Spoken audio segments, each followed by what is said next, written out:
Dalam Tuhan Yesus yang percaya sama-sama katakan amin. Tepuk tangan yang meriah bagi Tuhan Yesus. Please sit down. Welcome home GB Pelita. Nice meet you all. Please join with our social media. Saudara yang saya kasihi, mohon maaf kalau kurang nyaman karena ada arus listrik yang terganggu sedang proses pengerjaan. Tapi saya percaya saudara pasti diberkati dengan firman Tuhan. Nah saudara, mari sama-sama kita baca dalam kitab Roma 15 ayat 14 sampai kepada ayat yang ke-21. Mari sama-sama kita membaca. 1, 2, ya. Saudara-saudaraku, aku sendiri memang yakin tentang kamu, bahwa kamu juga telah penuh dengan kebaikan dan dengan segala pengetahuan dan sanggup untuk saling menasihati. Namun karena kasih karunia yang telah dianugerahkan Allah kepadaku, aku di sana di sini dengan agak berani telah menulis kepadamu untuk mengingatkan kamu, yaitu bahwa aku boleh menjadi pelayan Kristus Yesus bagi bangsa-bangsa bukan Yahudi, dalam pelayanan pemberitaan Injil Allah, supaya bangsa-bangsa bukan Yahudi dapat diterima oleh Allah sebagai persembahan yang berkenan kepadanya, yang disucikan oleh Roh Kudus. Jadi dalam Kristus aku boleh bermegah tentang pelayananku bagi Allah, sebab aku tidak akan berani berkata-kata tentang sesuatu yang lain kecuali tentang apa yang telah dikerjakan Kristus olehku, yaitu untuk memimpin bangsa-bangsa lain kepada ketaatan oleh perkataan dan perbuatan. 19. Oleh kuasa tanda-tanda dan mujizat-mujizat dan oleh kuasa Roh, demikianlah dalam perjalanan keliling dari Yerusalem sampai ke Ilikrum, aku telah memberitakan sepenuhnya Injil Kristus. Dan dalam pemberitaan itu aku menganggap sebagai kehormatanku bahwa aku tidak melakukannya di tempat-tempat di mana nama-nama Kristus telah dikenal orang, supaya aku jangan membangun di atas dasar yang telah diletakkan orang lain, tetapi sesuai dengan yang ada tertulis, mereka yang belum pernah menerima berita-berita tentang Dia akan melihat Dia, dan mereka yang tidak pernah mendengarnya akan mengertinya. Saudara yang saya kasihi dalam nama Tuhan Yesus, ini adalah tulisan Rasul Paulus kepada jemaat yang di Roma. Jemaat di Roma, khususnya orang-orang yang bukan Yahudi, mereka sangat sungguh-sungguh mencintai Tuhan, sungguh-sungguh mengasihi Tuhan. Rasul Paulus mengingatkan mereka agar mereka tetap teguh dalam iman, tetap sungguh-sungguh mengikut Tuhan. Mereka jemaat Roma yang dikenal dengan mencintai Tuhan, melakukan perintah Tuhan dan mengasihi Tuhan. Surat Rasul Paulus ini adalah peneguhan bagi mereka. Dan Rasul Paulus juga mengingatkan adanya peranan Roh Kudus supaya jemaat hidup di dalam kesucian, supaya jemaat hidup di dalam kasih Kristus, supaya jemaat hidup dalam kuasa Kristus. Nah saudara, pada ayat yang poin pertama menyatakan kesucian, Roma 15 ayat yang ke-16, yaitu bahwa aku boleh menjadi pelayan Kristus Yesus bagi bangsa-bangsa bukan Yahudi, dalam pelayanan pemberitaan Injil Allah, supaya bangsa-bangsa bukan Yahudi dapat diterima oleh Allah sebagai persembahan yang berkenan kepadanya, yang disucikan oleh Roh Kudus. Saudara, persembahan yang berkenan kalau hidupmu kau persembahkan kepada Allah sebagai persembahan yang berkenan, yang hidup, yaitu tubuhmu, hidupmu. Namun sebelum dipersembahkan, pastikan saudara tubuhmu hidup di dalam kesucian, kekudusan. Nah, orang Kristen, saudara, beda dengan yang lain. Kalau mungkin yang lain kepercayaannya berusaha dengan cara di luar untuk dibersihkan hidupnya, tetapi kekristenan mengajarkan kesucian hanya oleh satu cara, yaitu menerima darah Tuhan Yesus. Saudara nggak bisa disucikan dengan menyumbang gereja 1 miliar. Saudara nggak bisa disucikan karena saudara menolong gereja, tidak bisa. Semua kita bisa disucikan, dosa dan kesalahan kita hanya oleh satu hal, menerima darah Tuhan Yesus. Dan itu sekali untuk selamanya. Saya baca ya, Ibrani 10 ayat 14. Sebab oleh satu korban saja ia telah menyempurnakan untuk selama-lamanya mereka yang ia kuduskan. Jadi gini, apapun dosa kita ke depan, Yesus gak mati lagi. Jadi Yesus hanya mati satu kali untuk selama-lamanya. Jadi dengan saudara menerima salib Yesus, menerima darah Yesus dengan iman percaya, engkau dikuduskan Tuhan. Dosamu yang dulu, dosamu yang sekarang, dosamu yang akan datang. Sehingga pengudusan orang Kristen bukan oleh perbuatan. Saya nggak bisa kudus, mau khotbah 1000 kali dalam setahun, saya nggak bisa kudus. Saya tidak bisa kudus karena sekolah teologi saya. Saya tidak bisa kudus karena saya menyumbang gereja. Saya hanya kudus oleh kasih karunia Tuhan. Saya percaya pada salibnya. Saya percaya darahnya tercurah. Dan saya menerima darahnya, saya dikuduskan. Jadi saudara dikuduskan oleh darah Tuhan Yesus. Katakan, saya dikuduskan oleh darah Tuhan Yesus. 1, 2 ya. Saya dikuduskan oleh darah Tuhan Yesus. Bilang sebelahnya, engkau kudus bukan karena perbuatanmu. Engkau kudus bukan karena perbuatanmu. Bilang sebelahnya, jangan sombong. Nah saudara, nggak ada yang ingat ya. Saya tidak lebih kudus daripada pelacur. Saya tidak lebih kudus dibandingkan orang yang narkoba. Tidak. Saya hanya dikuduskan oleh kasih karunia.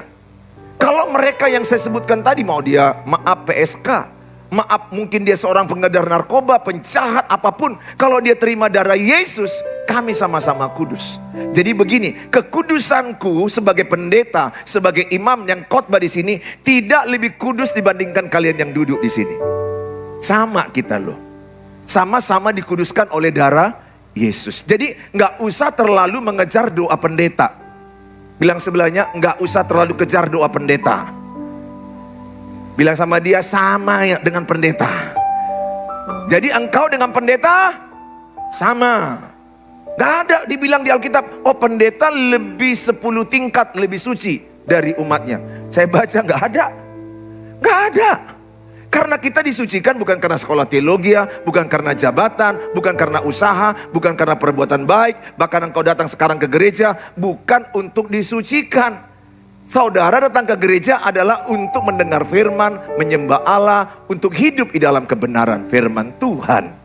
Ya, oleh karena itu saudara, jagalah hidupmu dalam kesucian. Saya akan terangkan sedikit sama saudara dalam 1 Korintus 6 ayat 16 sampai 20. Kita sama-sama keringat. Amin. Tidak ada masalah. Yang penting damai hatimu dengar firman Tuhan, pasti diberkati firman Tuhan. Amin. Nah saudara, atau tidak tahukah kamu bahwa siapa yang mengikatkan dirinya pada perempuan cabul menjadi satu tubuh dengan dia. Sebab demikianlah kata Nas, keduanya akan menjadi satu daging. Jadi seorang laki-laki bercabul dengan wanita, dia satu daging. Nah, kalau engkau sudah sampai tingkat berzina di tempat tidur, dalam hidup perzinahan engkau satu daging, terikat. Maka dosa percabulan itu dosa di dalam dirinya, mengikat dirinya. Dosa lain di luar dirinya. Bedanya apa Pak Pendeta? Bedanya kalau di dalam diri dia mengikat. Makanya orang yang berzina melakukan hubungan seks bukan dengan pasangannya. Wah, itu sangat mengikat. Payah lepas, terbayang-bayang, teringat-ingat, dihantui terus. Kenapa? Dia udah diikat oleh roh jahat. Jadi percabulan dosanya mengikat. Be careful, hati-hati. Nah, perhatikan pada ayat yang ke-17. Tetapi siapa yang mengikatkan dirinya pada Tuhan menjadi satu roh dengan dia. Tadi mengikatkan dengan perempuan cabul satu daging. Nah sebaliknya, mengikatkan dirinya kepada Tuhan satu roh dengan Tuhan. Sekarang pilih, saudara mau mengikatkan diri dengan perempuan cabul, laki-laki cabul, saudara yang memilih. Kalau saudara mengikatkan itu, maka engkau satu daging dengan dia. Dan engkau terikat. Dan itu sangat sulit melepaskannya. Kenapa? Karena itu ada ikatan. Saya sudah konseling berapa banyak orang yang melakukan perselingkuhan. Dia bilang, kami terbayang-bayang. Kalau sudah sempat melakukan hubungan seks, mereka itu udah dihantui, diikat, Terus pokoknya si laki-laki itu pikirannya ke dia terus. Bukan lagi ke istrinya. Bukan lagi ke pasangannya. Udah perempuan selingkuhan itu. Perempuan cabul itu. Demikian juga perempuan yang bercabul dengan laki-laki. Kepikirannya bukan lagi kepada suami. Pikirannya kepada laki-laki cabul. Hati-hati. Dosa percabulan mengikat dalam dirimu. Dosa yang lainnya di luar dirimu. Sehingga dosa yang satu ini tidak ada jalan lain kecuali lari menjauh. Seperti doa Bapa kami. Jauhkanlah kami dari pencobaan. Seperti Yusuf. Kenapa Yusuf menang? Karena lari dari Tante Potifar. Karena dia lari, maka dia menang. Kalau kira-kira dia nggak lari, Tante Po bertubi-tubi merayu dia, dan Tante Po itu cantik. Tante Po itu harum. Si Yusuf lari bukan karena bau, karena Tante Po itu tiap hari menggoda dia, mengajak tempat tidur. Tiap hari. Ingat ya, seks itu dalam pikiranmu. Seks itu dalam pikiranmu itu. Kalau pikiranmu dipenuhi firman, engkau tidak terlalu dikuasai seks. Berapa banyak suami istri bisa berantem gara-gara suaminya tidak mendapat jatah seks. Anaknya dibunuh. Saudara tahu itu viral? Bagaimana seorang suami membunuh anaknya kandung. Dibanting-bantingnya mati anaknya. Berapa bulan yang lalu. Karena suaminya terikat dengan dosa seks. Hati-hati. Hati-hati. Jangan sampai engkau laki-laki terus menerus menonton pornografi. Ada banyak suami bisa berantem. Kalau nggak berantem, dia lari ke pelacuran. Dia lari ke perzinahan di luar sana. Gampang sekarang. Tinggal ada di gadget. Dia tinggal order di sini seperti GoFood. Sama. Saudara order durian dengan order perempuan pemuas nafsu. Bisa. Order gigolo pun ada di sini. Saudara tinggal genggam ini, saudara. Jangan pikir, jangan hawa nafsu yang menguasaimu. Kita yang menguasai hawa nafsu. 1 Yohanes 4 ayat 4. Roh Allah yang ada pada kita lebih besar dari dunia ini. Roh Allah yang ada pada kita lebih besar dari hawa nafsu. Sehingga saya nggak perlu dikuasai hawa nafsu. Saya bisa menang. Kenapa? Karena ada Roh Kudus. Tapi kalau tidak ada kuasa Roh Kudus, engkau akan dikuasai hawa nafsu. Dan engkau akan masalah pikiranmu terus ke situ. Ingat, seks itu masalah pikiran. Pikiran itu masalah fokusmu.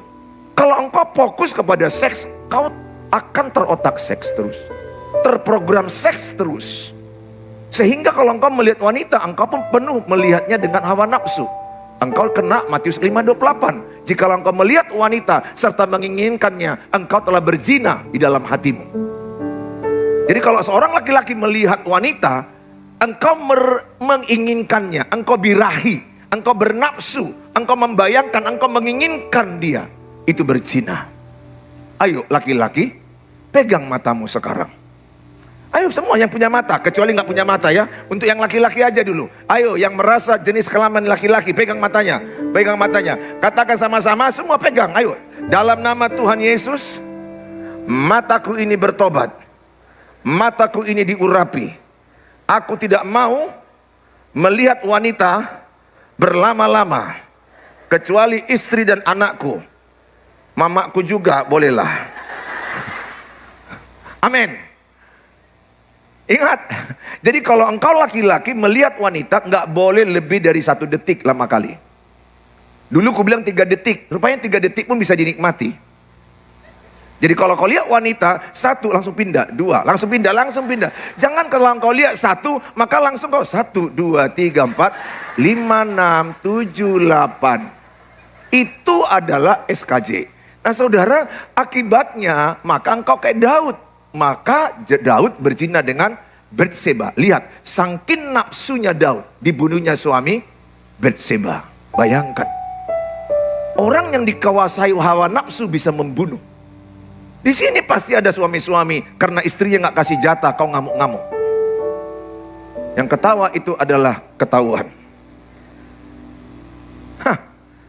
Jangan. Jangan dikuasai. Kadang istri itu dalam melakukan pelayanan hubungan suami istri, lihat psikologisnya, lihat fisiknya. Mereka ini kalau terlalu capek, nggak bisa. Mana lagi kalau mereka itu ada gangguan-gangguan. Ingat, kalau perempuan ini, dia itu semua peristiwa dihubung-hubungkannya. Ada peristiwa A, peristiwa B, peristiwa C, peristiwa D, peristiwa E. 2 malam lagi akan bersama suami. Udah direncanakan ini. Sebagusnya begitu ya, kalau yang suami istri ya. Direncanakan rencana bersama istri. Karena ingat, seks dalam pernikahan anugerah, kasih karunia untuk dinikmati, untuk reproduksi, dan untuk refreshing. Ya, itu refreshing, nikmati. Bagi engkau yang sudah diberkati, bagi engkau yang belum diberkati, haram hukumnya, haram. Jangan kau coba-coba. Lihat, wanita A, dia pergi ke rumah mertuanya pagi-pagi. B, pergi ke kantor.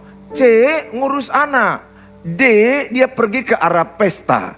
E, rencana berhubungan dengan suami istri. Semua udah dewasa sini, ada di bawah 17 tahun. Yang ada pulang dulu sebentar, keluar. Karena ini khotbah untuk orang dewasa. Lihat, udah direncanakan A, B, C, D, E. Otak si laki-laki nggak fokus yang A, B, C, D ini. Otak laki-laki fokusnya yang E. Yang perempuan nggak bisa langsung yang E. Kalau dia pergi ke rumah mertua, mertuanya 2 hari yang lalu langsung bilang dia, kau sombong kali ya. Langsung jatuh hormonnya. Langsung pengaruh ke E. Satu waktu ketika suaminya sudah memikirkan yang indah-indah, udah direncanakan, udah kalender, udah dikurung-kurungnya, udah dibayang-bayangkannya, ini pasti akan terjadi sesuatu, haleluya. Dia berharap yang baik-baik. Tapi si A, istrinya tersinggung sama mertuanya, sama iparnya, edanya. Ini gagal E. Suami bisa marah, kenapa kau gagalkan? Itu kan masalahmu dengan yang ini.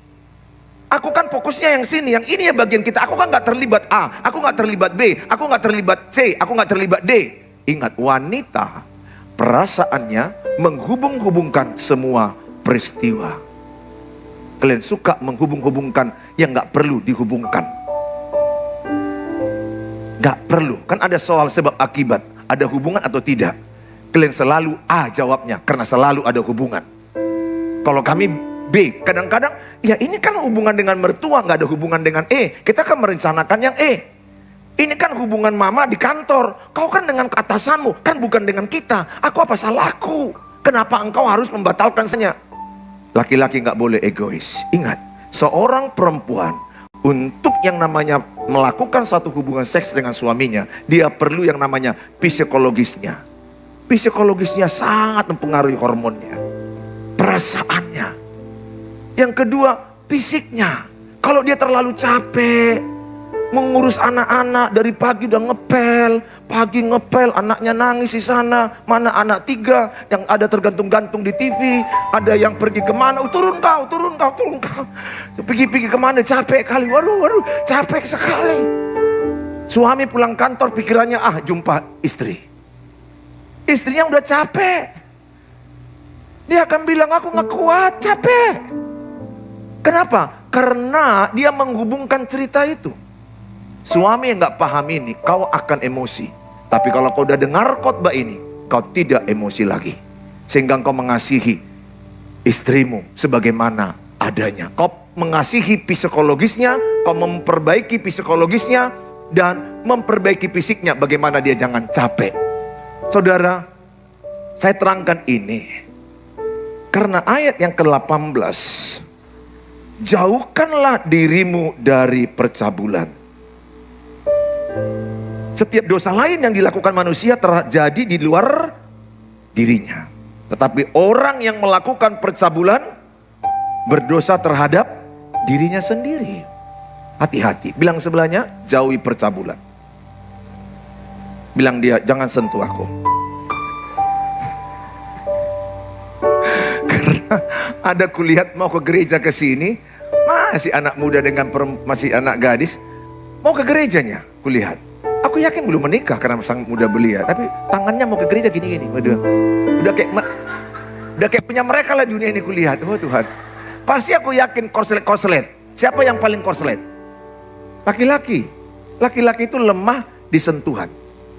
Sama dengan wanita juga. Laki-laki itu lemah juga di mata.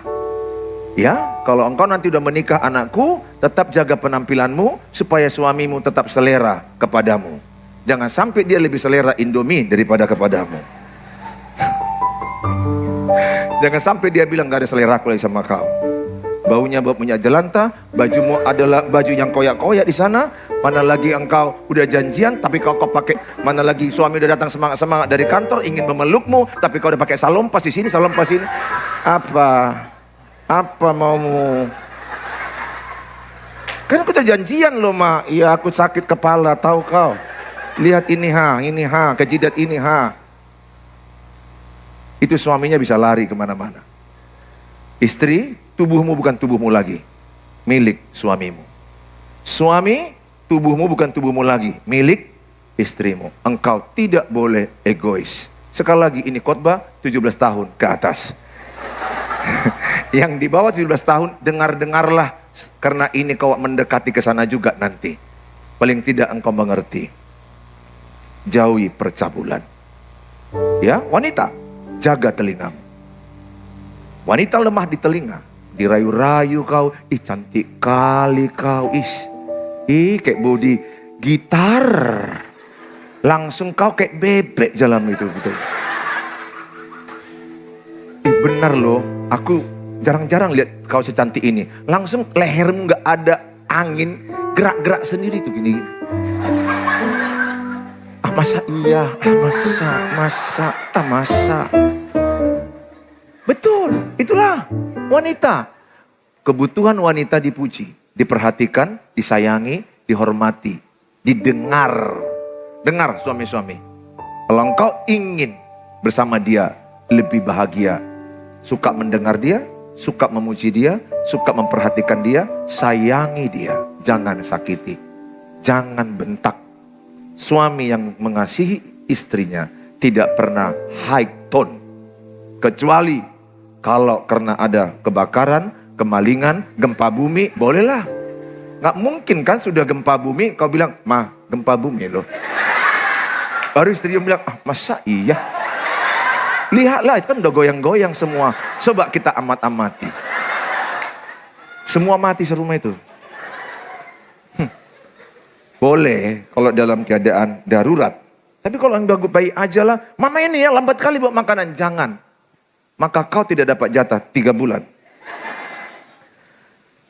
Saudara, ayat 19. Atau tidak tahukah kamu bahwa tubuhmu adalah bait Roh Kudus yang diam di dalam kamu. Roh Kudus yang kamu peroleh dari Allah. Dan bahwa kamu bukan milik kamu sendiri. Ingat, tubuhmu bukan milikmu sendiri, milik Tuhan. Kenapa tubuhmu milik Tuhan? Karena tubuhmu bait Roh Kudus. Bait artinya tempat tinggal Roh Kudus.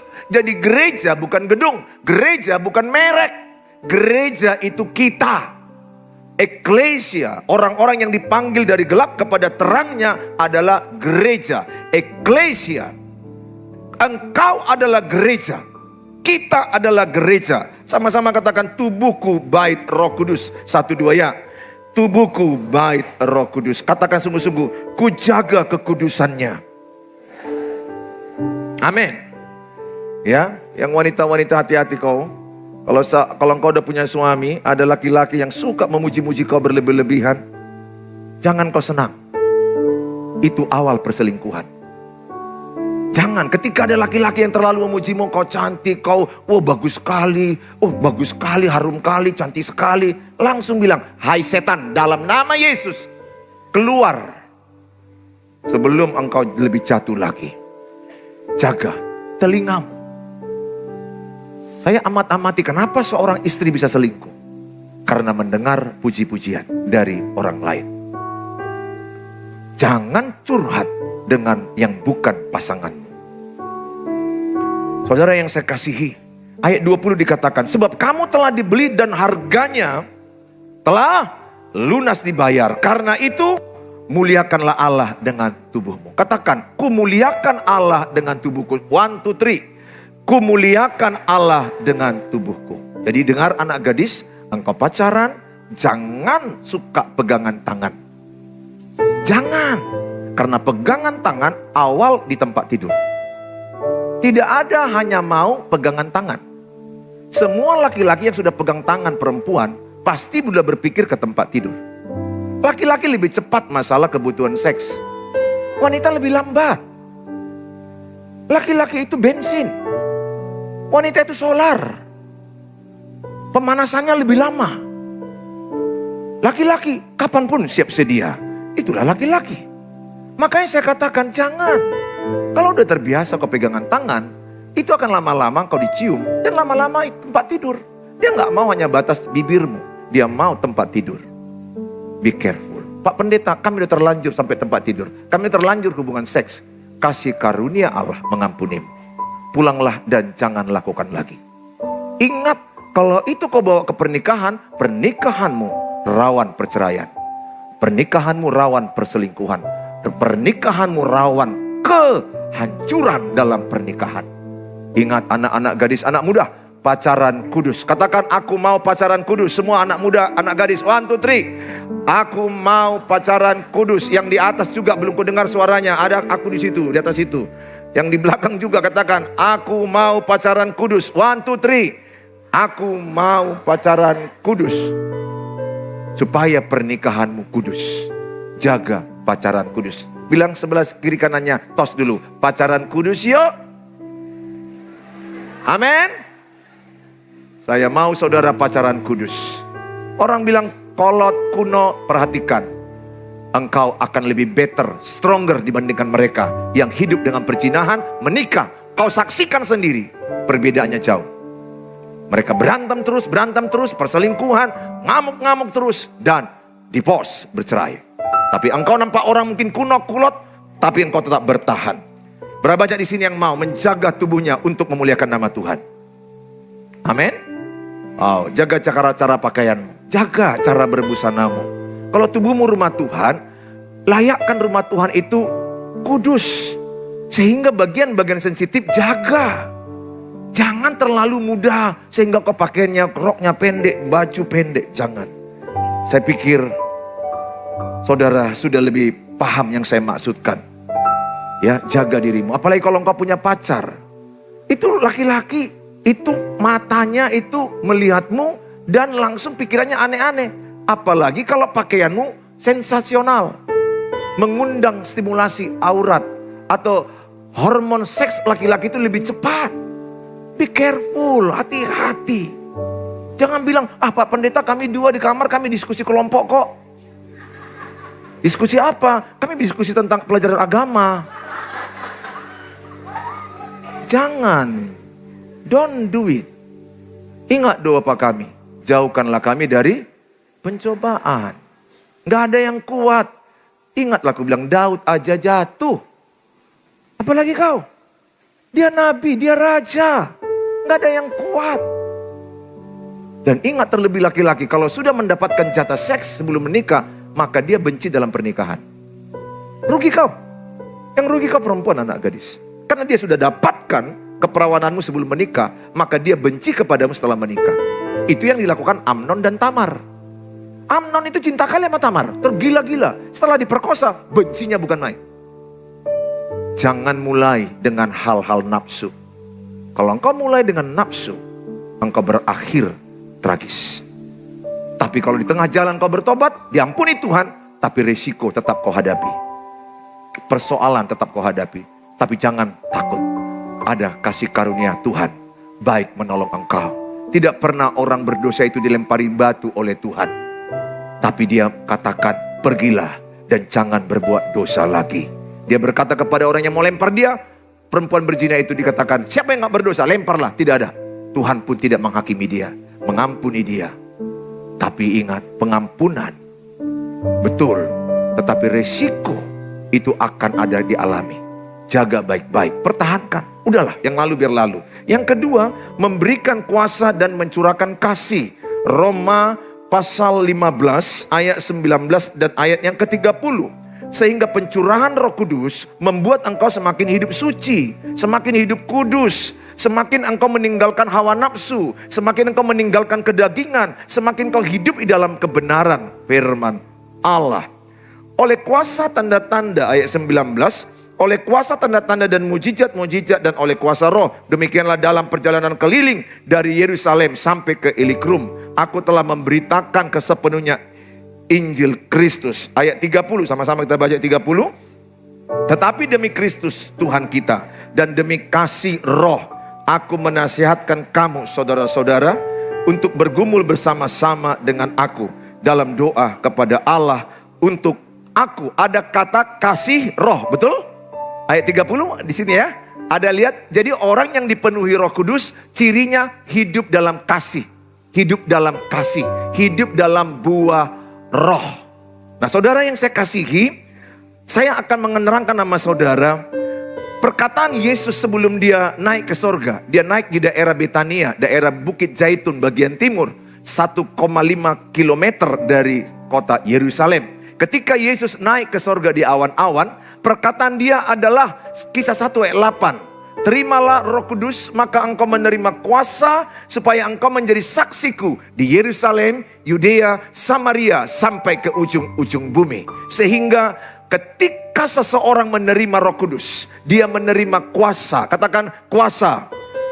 Kuasa dalam bahasa asli dunamos, energi yang membuat engkau bisa mengalahkan keinginan daging, yang membuat engkau bisa mengalahkan kuasa-kuasa kegelapan, hawa nafsu, keinginan mata. Siapapun di dunia ini rentan dan jatuh kepada hal-hal perzinahan, percabulan tanpa Roh Kudus. Pendeta sekalipun. Itu pun kalau pendetanya berjaga-jaga.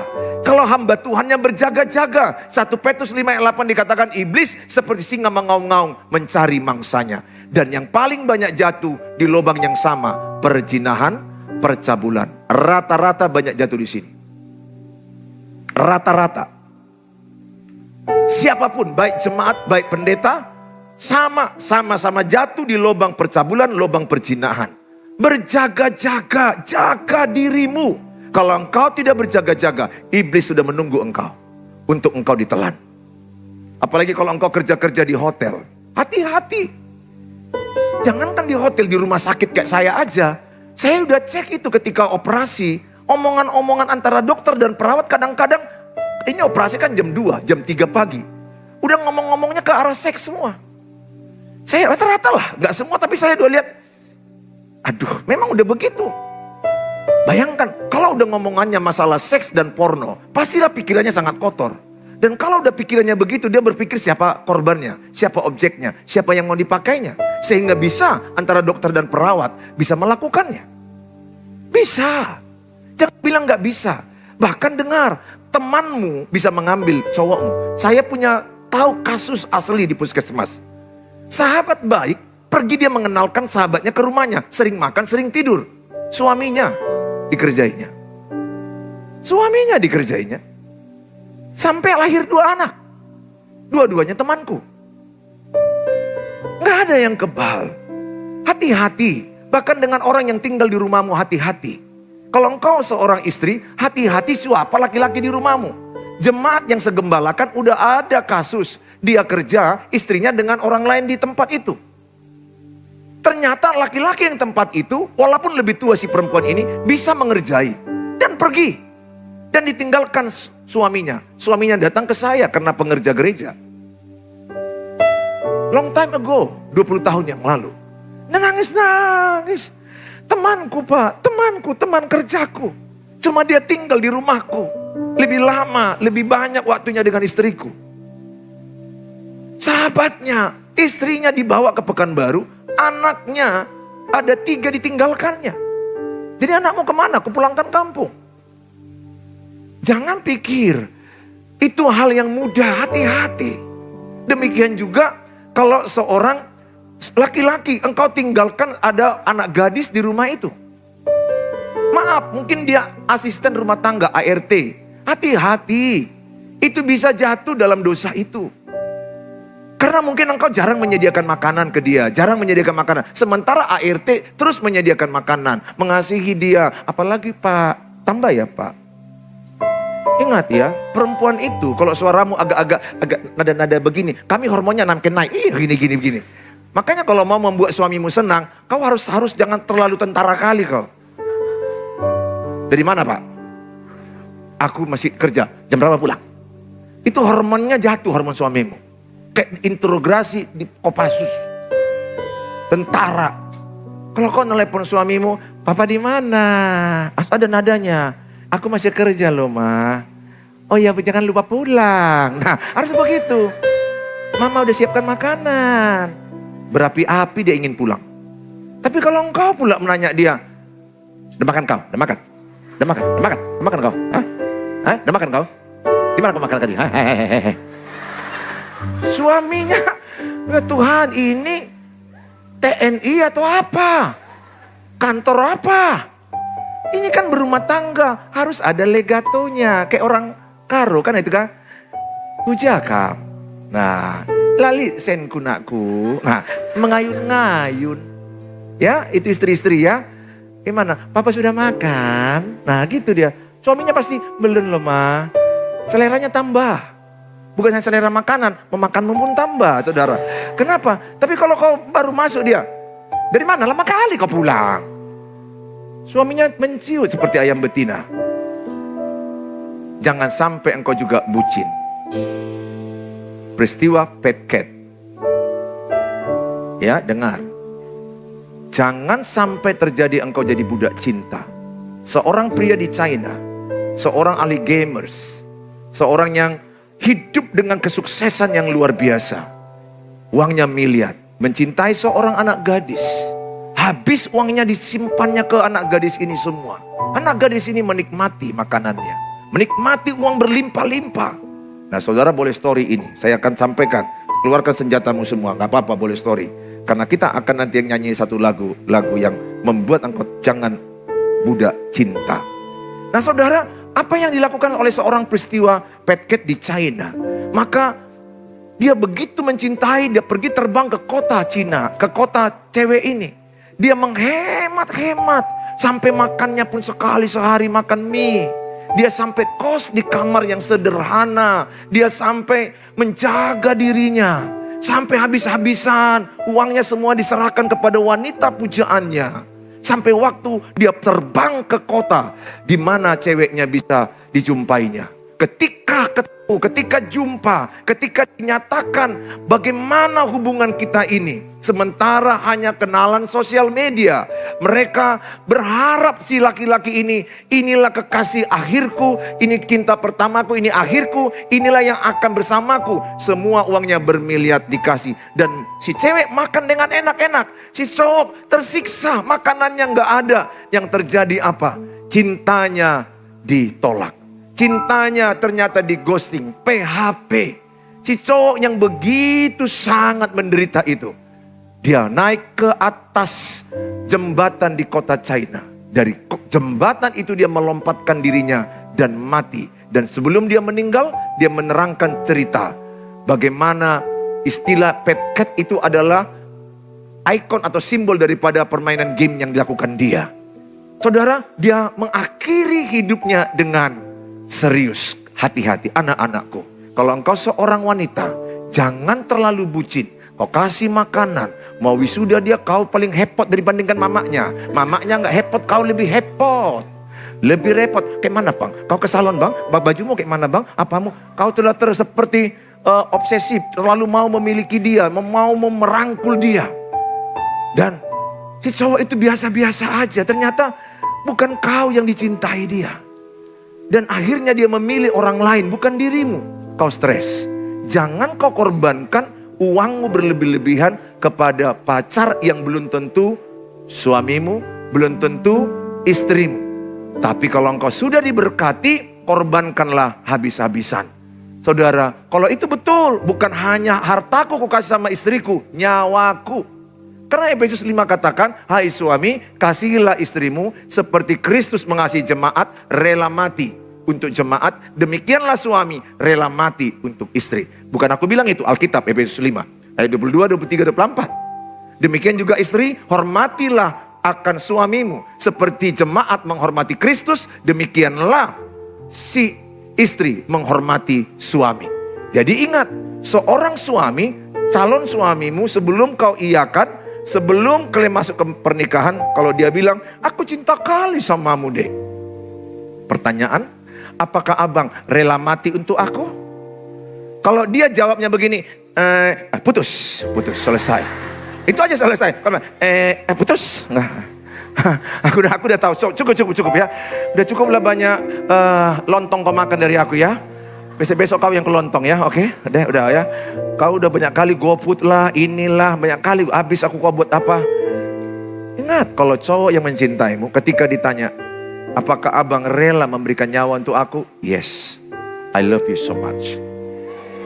Apakah rela kau membuat aku nomor 1 dibandingkan mama setelah menikah? Setelah menikah, hukum pernikahan, seorang istri nomor 1, nomor 2 mama. Itu prioritas, nggak boleh dirubah. Kalau kau cari cowok yang taroma, mati maho. Yang sikit-sikit tanya mama dulu. Tuhan Yesus, jijik aku lihatnya. Jadi kayak mana bang? Kita jadi nggak pindah ke sana. Mama dulu kita tanya.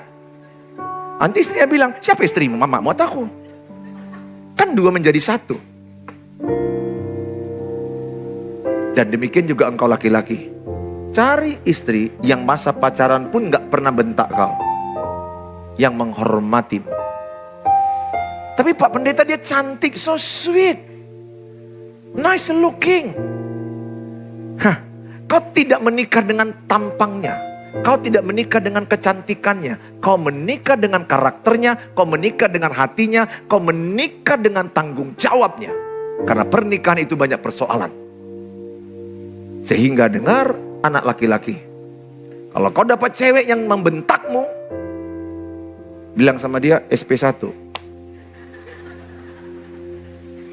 Serius, saya sangat serius.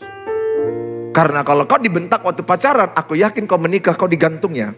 Dijadikan yoyo. Kalau masa pacaran aja, cobalah pacaran. Pacaran itu kan penuh dengan drama. Ya, pacaran itu kau kenal dia hanya 20%. Udah hebat 30%. 70-80%-nya kau akan lihat dia ketika pernikahan. Maka kau akan terkejut. Melihat aslinya bagaimana kalau dia marah. Makanya dengar, cewek-cewek, kalau kau menunjukkan kau hormat sama dia, mulai pacaran. Kau tidak pernah bentak. Kalau waktu pacaran aja, tanganmu udah begini-gini. Kau ya, nggak pernah kau becus. Sampai si laki-laki itu matanya gini-gini. Bayangkan waktu pacaran aja udah kayak gini dia. Jangan anakku. Ingat, pernikahan itu harus saling mencintai, saling menghormati, saling mengasihi. Jangan lakukan seperti lagu yang satu ini. Ada lagu yang berkata seperti ini. Jangan lakukan ini. Enggak tahu. Ini enggak sesuai dengan Alkitab menurut aku. Kamu berbohong. Kamu lukai. Tak peduli. Coba kau pikir. Di mana ada cinta seperti ini. Saya bilang yang akan jawab. Kau tinggalkan aku. Tetap di sini. Kau dengan yang lain. Ku tetap setia. Tak usah tanya kenapa.